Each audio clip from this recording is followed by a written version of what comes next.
Everyone, Official Guy Reviews back here with you one more time. It's been a while. We got the fall leaves changing. I'm still rocking a hat to cover the COVID hair, just not getting it near as many haircuts as I should be, that's for sure, but it's an easy excuse to not have to deal with it. I wanted to do a quick video. My birthday just passed, beginning of October, and for my birthday I was getting requested, what do you want for your birthday? I think my biggest request, generally, as any good husband knows out there, if you are a tech nerd like me, the best bet for loading tech for yourself is to do it by asking for it as presents. So what I ended up doing is I asked for a new wearable. You may have seen it in previous videos for me, but I used to have just the Fitbit Charge 2. I've had a bunch of wearables over the years, and I was pretty steady with that one. It was really solid battery life. I didn't have to worry about it, but it was very basic. You know, the messages never worked super smoothly for me. It wasn't a super clean process. So I was figuring, you know what, I've been keeping up with the Fitbit side of things. I might as well stick with it. They run, obviously I know Fitbit being owned by Google now, they run fairly smoothly.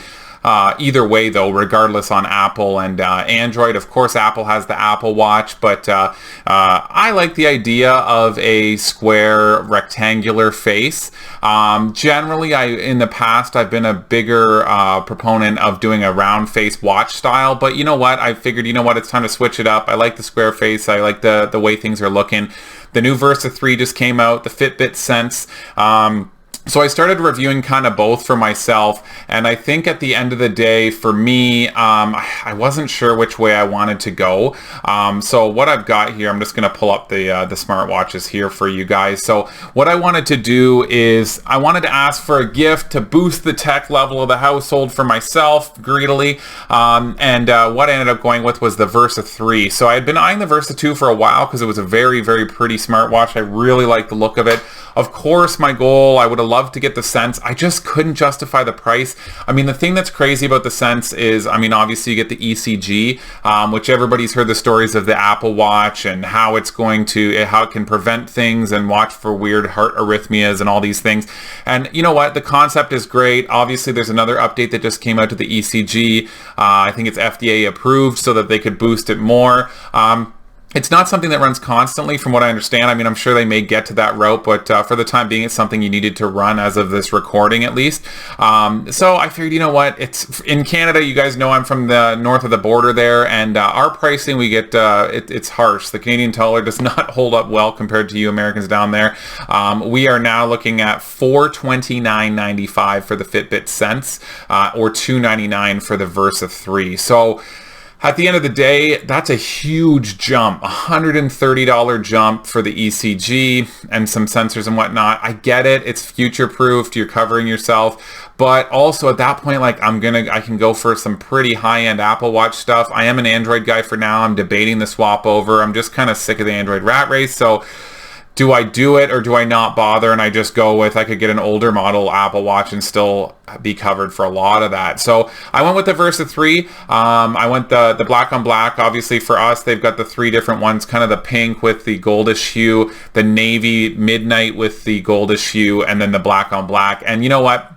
My past Charge 2 was the rose gold edition. I just got a black band with it. I really liked it. I just feel like the gold just doesn't go with enough for me. The black's kind of the safer bet. So that's the road I went. Had my wife take a look at it in the store and let me know if she thought the gold was worthwhile. It wasn't. So we're black on black is what we decided to go here. It's a clean little watch. I'm almost 2 weeks into using it now. There's obviously a bunch of improvements that I'm experiencing compared to what I'm used to. I'm not coming from one of the higher end ones or even the Versa 2 or any of that kind of stuff. So it is a good feel to it. They've changed a little bit of the style. The watch itself is more flat and kind of machined down on the bezel here. They've got this new infinity band. So you'll see how much it tucks under. So this is the larger band. I am a bigger guy. You know, I'm in the 6-foot range. I'm, 240 pounds. I'm a big guy. I have a fairly big wrist, and you can still see like how much tucking is going on. It's tucked all the way to here, right? So the way the band works, I do like it more than some of the previous rubber bands, some of the silicone rubber bands that I experienced with the Charge 2. The problem I would have with those is the band itself is not breathable, and I'm finding that still, like you can see. right? And I don't have it crazy tight. I have it tight enough. Obviously, you got to get it tight enough to wear the readings, but it's definitely still a consideration, right? That it's not that breathable. You're getting some of the little bit of moisture, dampness, right? But it's not uncomfortable. I did find I was getting a rash with some of the Charge bands.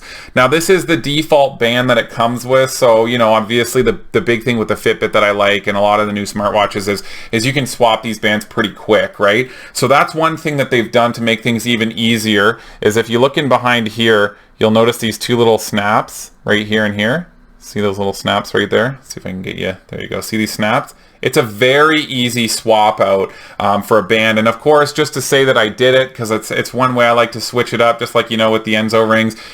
The one thing I like is to have some different options. So I just grabbed a little $8. There's not a ton of options yet, but if you look up Versa 3 or Sense, because they're the same bands, at least in my experience so far, this was $8 Canadian Prime. You know, so how do you go wrong? And it's same Infinity style, right? So the way the Infinity band works, I don't honestly love it. Is you basically insert through here, and then you'll notice the little pin is right here. You find your slot, like so. So you see the pin coming through. You pop down the pin, it comes through like that, and then you feed under, which I don't love. This is the part I do not love. So once it's on, it's fine. It's not an issue of whether or not things are going to be loose or whether it's going to be flopping around on me. The problem I actually have is when you go to slide it under your arm. So let's see here. So when you get to put it on here, right? I turn my wrist over. You know, you're not having people put these watches on for you. I go to pop it in. So let me see here. I go to pop it in like so. Slide through the first portion. Let me see here. Okay, so we got the first portion, right? Which is already, you know, fairly typical for a watch, no big deal. But this is the part. So if I just was to kind of push this down into whatever slot it's on right now, this is way too loose. This is like super, super loose. Like it's going to slide all over my arm, right?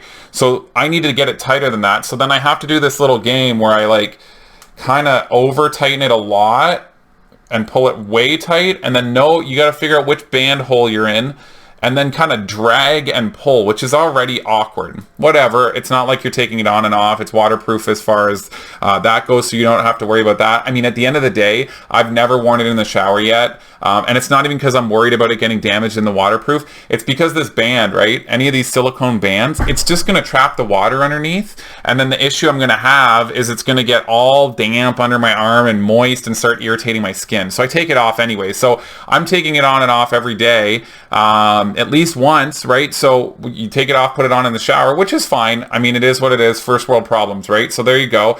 The thing to keep in mind, though, is you do need to have your tightness proper, because now you're going to do that like weird in and tuck like so, right? Which is fine, but if you have anything, or if you're just taking it on and off for something or switching a band, you might have a little bit, you might be a little bit sweat under there, a little dampness. It catches and it kind of, you're trying to shove it against your own skin, and it also tightens more than your initial tightening, right? So this is obviously a certain amount of tightness, but then when you add this extra thickness that slides under the band, as you can see there by my wrist, this slide, it gets a little bit tighter. So now I'm okay, it's fine there. So it's an okay band. I don't love it. I don't hate it. I mean, I know there's going to be alternatives that come anyways where I don't have to go with the silicone band at all. I did have pretty good experience with just the basic metal mesh on my Charge 2 that has the little magnet. That was just nice, poop drop. And the only thing with the metal mesh is sometimes then you're going to get the paint chipping depending on the color you get. But I will say the thing that they've absolutely killed is the releases for these guys could not be easier. It's unbelievable how simple it is. It's literally a clip. I'm almost worried how it's going to last. So if I pull, like, this isn't coming apart, it's very solid. I've done this attempt a few times because it seems crazy to me. So if I click down here, it's just a click, out it comes. There it is. Just a little click in. And this isn't metal or anything. This is, a hard plastic that they feed into the silicone. Like, it's hard plastic, but I mean, that's it. And it snaps right off.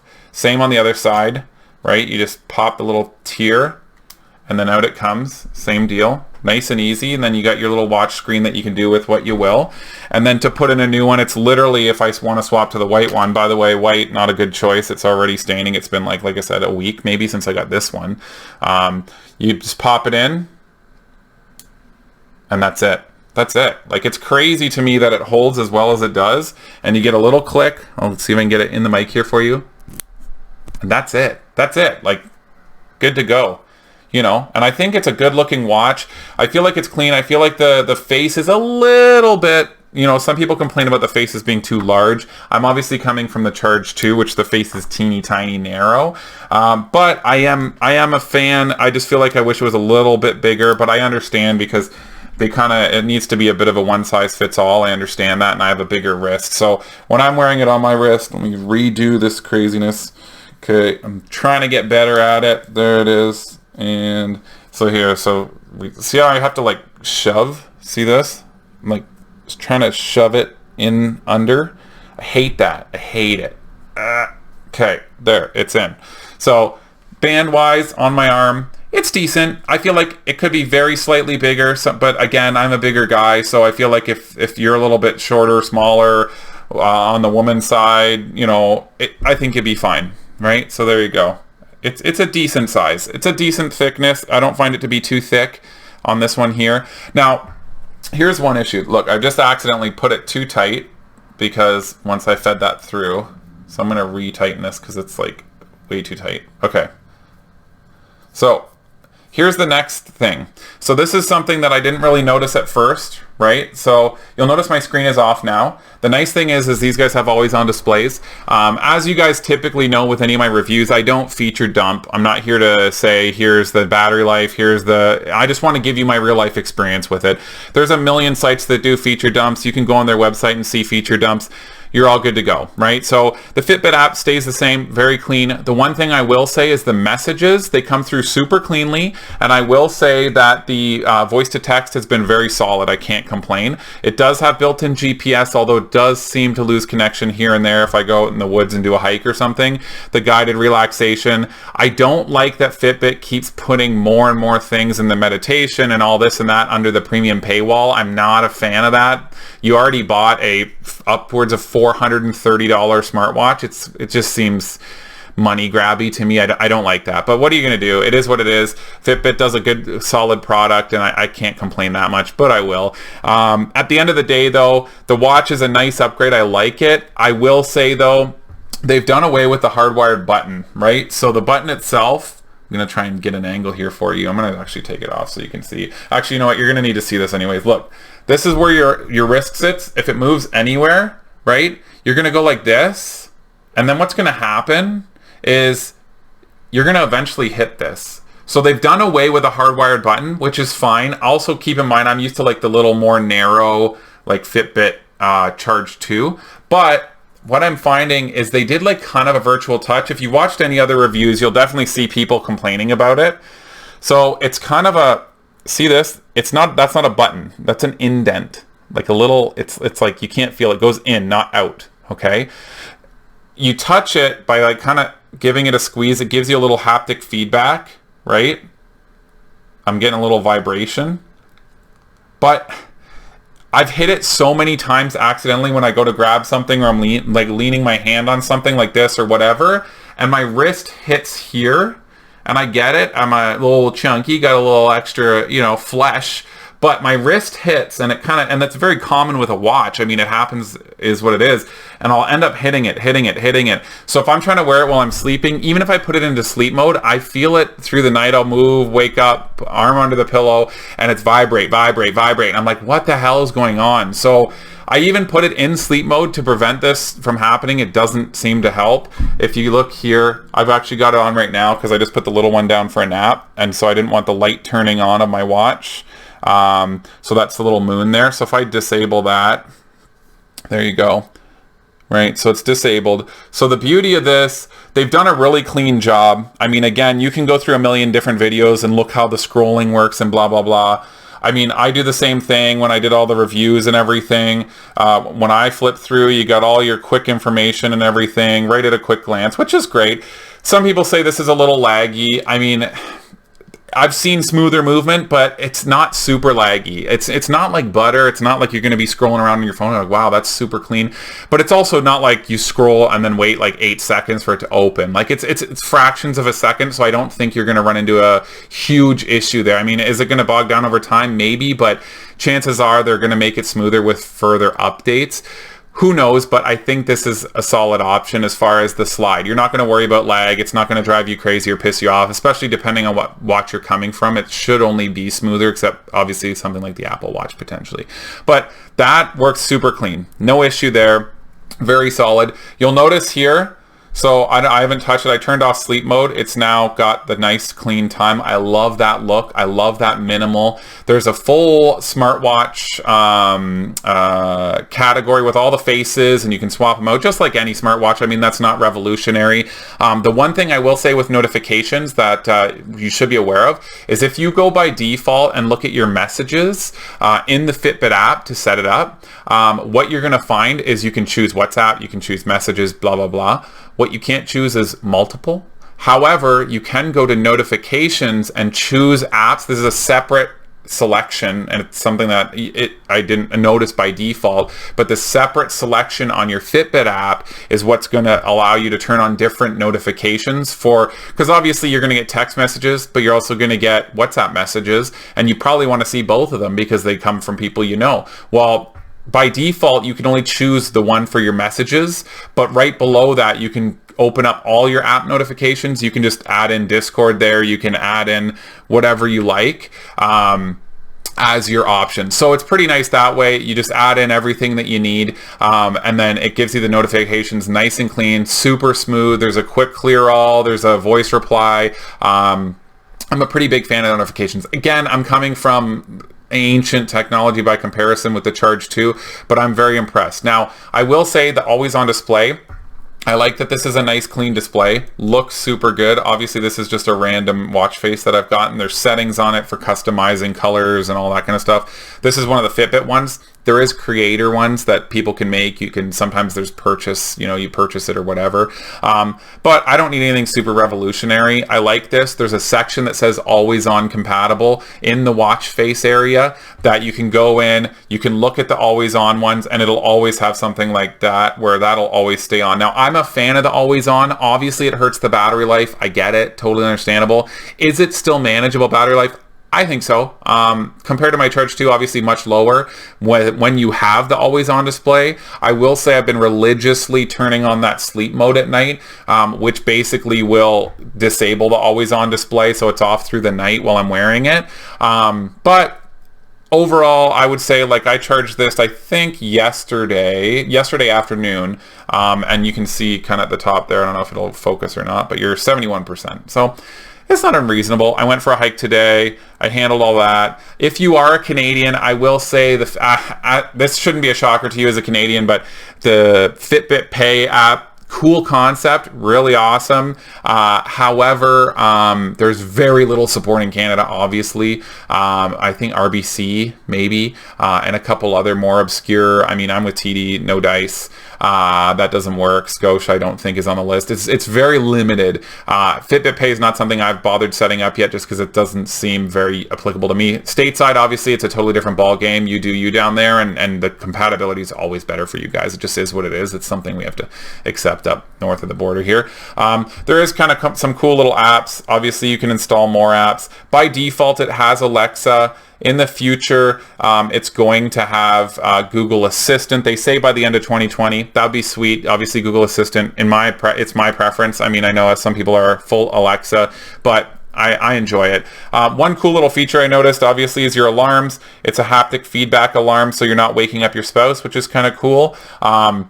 If you go into the alarm, you can actually scroll down here, and it's got Smart Wake, which is right there.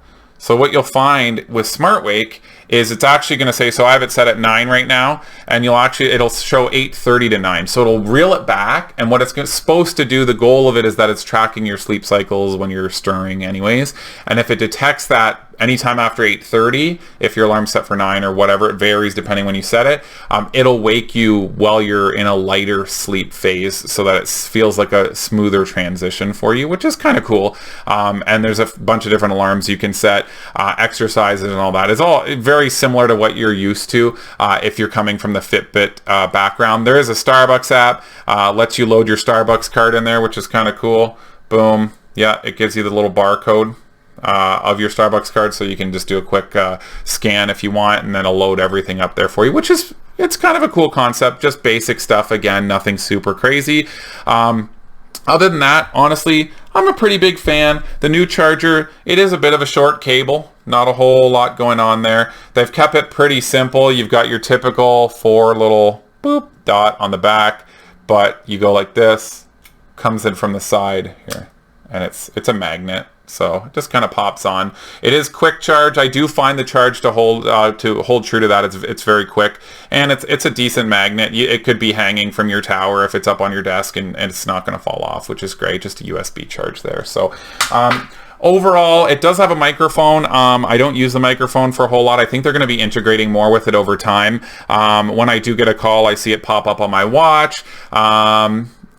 I think it's a good watch. I'm a huge fan of the style. I like the look of it. Again, the face could be a little bit bigger, but what are you going to do? Yeah, so thank you guys for stopping by. I know I'm a little rusty. It's been a little bit. I'm going to try and figure out this chapter thing y'all keep talking about. I need to start breaking up my videos a little bit. So I'm going to try and work away on that. Again, as always, I appreciate it. Thank you so much for dropping by and sticking around. I keep getting subs slowly flowing in. I love it. You guys are awesome. Again, I know that I don't have crazy production value and it's not the most insane reviews ever with some crazy background and all this stuff. At the end of the day, I'm just kind of an everyday guy. I just want to show you things that I get in my everyday. I buy the items or they're bought as a gift for me. For example, this is a birthday present. And I think it's a nice clean look. You know, I mean, the box itself, you know, nothing revolutionary. Fitbit, there it is, Fitbit 3. Inside, kind of a cool little Pandora's box. Just opens in the middle. You get your product information over here. Inside, you'll notice I do have another band in there. That's the smaller size band. As a bigger guy, even the smaller size band, if you're going like the unisex or you just have the smaller wrists there, the smaller size band actually still fits me. I will show you. I use like, it's got to go a ways like this. So I have tons of room, tons. So even if you have huge wrists, you're okay. All right. Thank you guys so much for stopping by. I appreciate it. If you have any questions, concerns, comments, I appreciate all of them. Write them down below and feel free to sub to the channel. I mean, I love it. I see tons of views. I would love to see some subs continuing to flow through. I'm going to try and get another video up shortly and we'll talk again soon. Thanks again for your time. Bye-bye.